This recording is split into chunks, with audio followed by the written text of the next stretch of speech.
In this video, we're going to have a look at communicative approaches. Now, the most influential approach to language learning is the communicative approach, and we're going to focus on its various forms in this video. Now, there are some central concerns of this approach. Let's have a look at them. So, first of all, we have the process of language learning, which occurs through meaningful conversation. So that within the classroom, learners will be engaged in activities that require them to use English to complete specific and meaningful tasks. The second is content. So the content of language learning must be useful. It must be relevant and appropriate for communication in the real world. From a socio-linguistic orientation, language is seen as being as varied as the context within which it is used. So, language use changes with the cultural context in which it's being used, and in accordance with the social purpose it is being used to achieve. So as we discussed in chapter 1, we know that what is appropriate and effective for achieving a specific goal in one situation will not always be appropriate and effective in another situation or for achieving another goal. A syllabus can be based on topical themes. So when we look at a syllabus in the communicative approach, we base them on topical themes, situations, or semantic criteria. The communicative approach is concerned with doing things with language rather than learning about language. Its primary aim is to develop fluency. It's orientated towards tasks that reflect real-life language learning needs and situations, and is based on the fact that real-life communication is not completely predictable, but usually involves some negotiation of meaning, involving checking and clarifying. Communicative language teaching and learning reflects the problem-solving nature of communication. Every communication event involves attempts to exchange information using a variety of strategies to overcome difficulties and ensure comprehension. Now, the main role of the teacher is to facilitate learning through communicative activities. As such, the teacher will set up an activity, observe the learners as they complete the activity, noting areas of success and struggle, assist learners to reflect on language use and language learning, and address those areas of learning that have made apparent in carrying out the activity. Language learning is seen as a process of trial and error, of experimenting with language use in real life or simulated attempts to meet communication needs. Reflecting on language can aid the learner in recognizing the underlying rules of language use and organization. Concern and discussion center on the perceived neglect within communicative language teaching of accuracy development. To guard against this outcome, the teacher must diligently analyze tasks to identify the language necessary for successful communication and completion of the task. This analysis will include an inquiry into what sentence structures are featured, what aspects of grammatical competence need to be developed, and what areas of vocabulary must be addressed.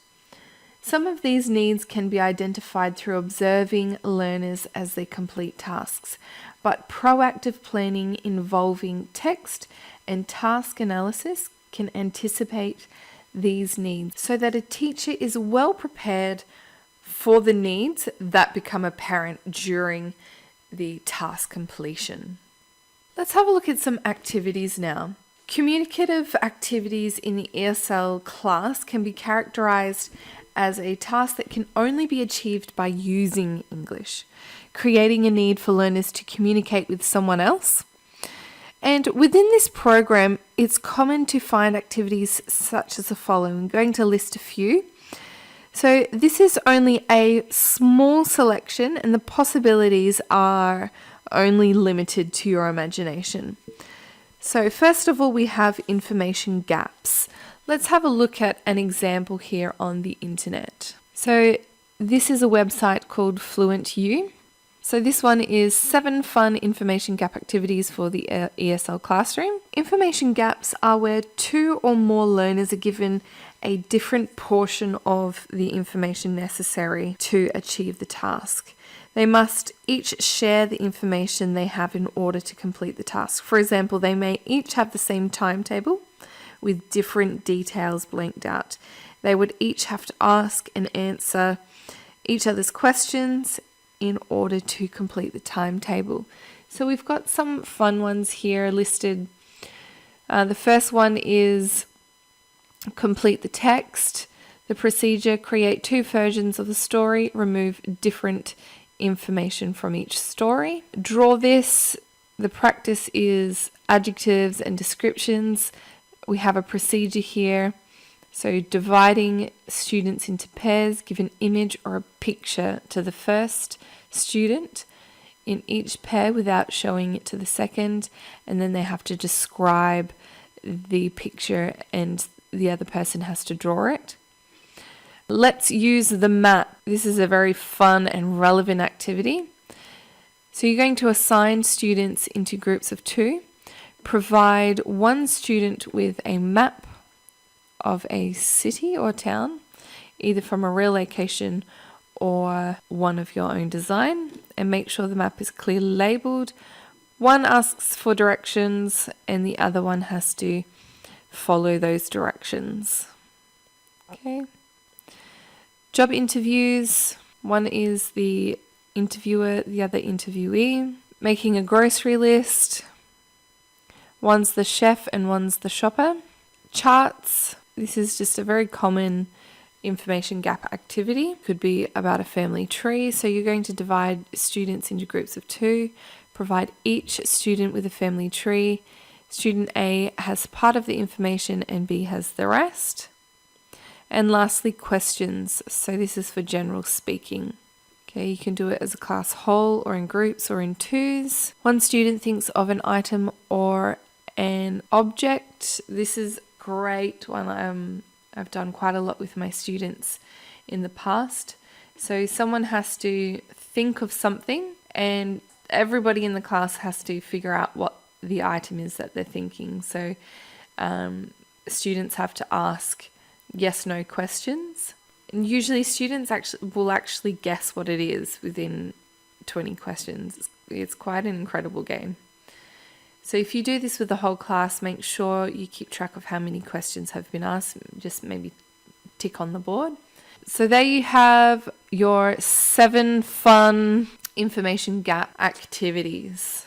The next one is barrier games. So what are barrier games? Well, we're going to have a look at that now. So here are some ideas for types of barrier games. So 2 learners sit where they can't see each other or any of the other materials that they're using. They must speak and answer questions or give directions to their partner in order to complete some kind of task.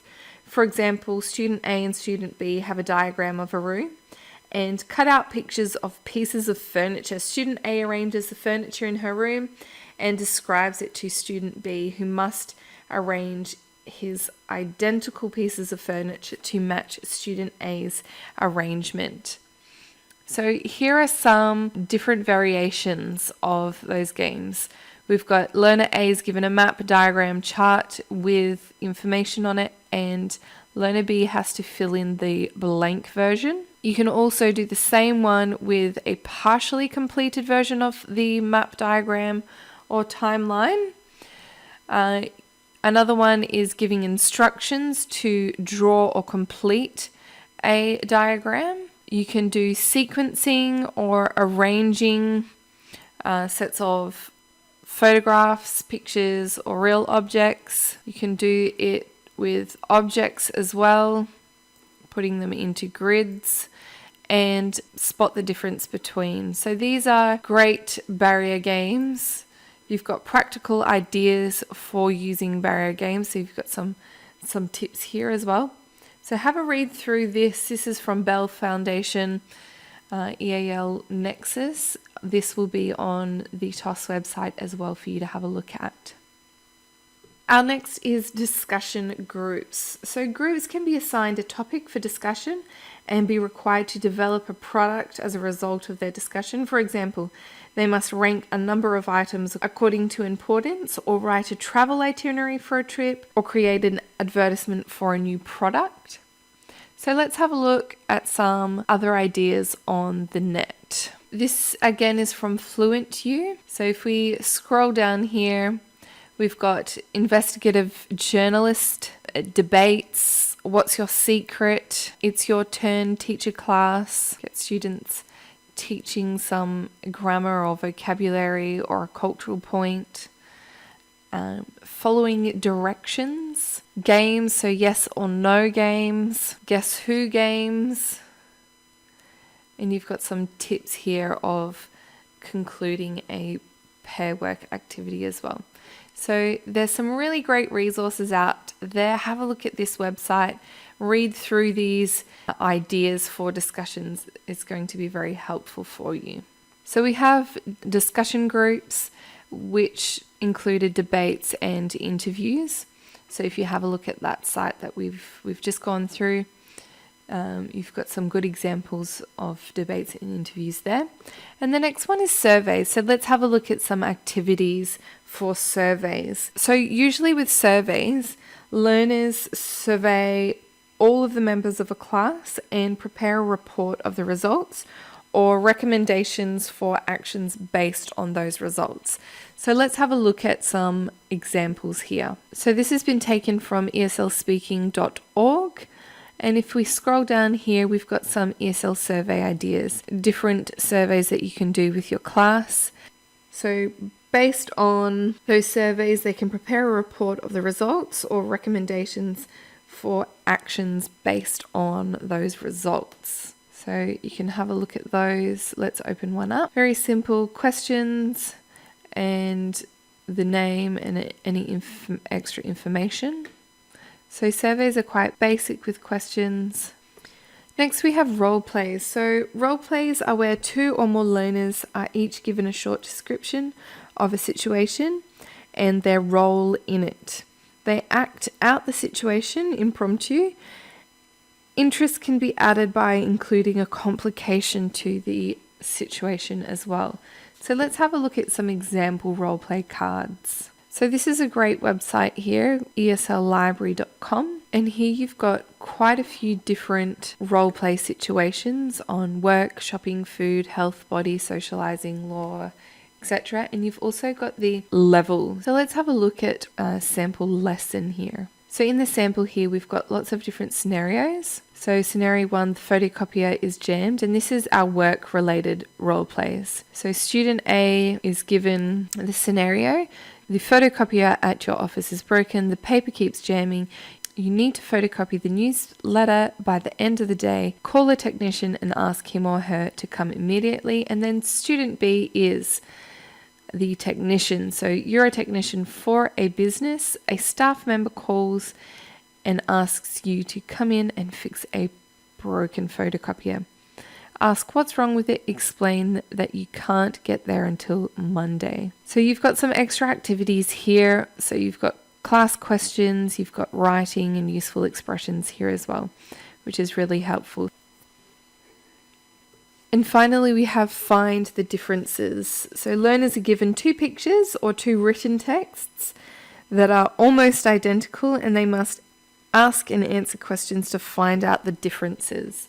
Let's have a look at a simple task here on the net. So here we have spot the differences. This is from ISL Collective, and you've got lots of different examples here. So spot the differences between the birthdays. You have the task instructions here, and then you're given the solution. So this is the teacher copy here, and this is the student's copy. So student A and student B, I have to find the difference between. So looking at the time here, looking at the handles. Those students are asking and answering questions to find the differences.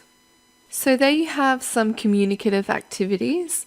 Make sure you get onto TOS. There will be a folder under Unit 10 in Extra Resources with communicative activities websites for you to have a look at some examples that I've given you here.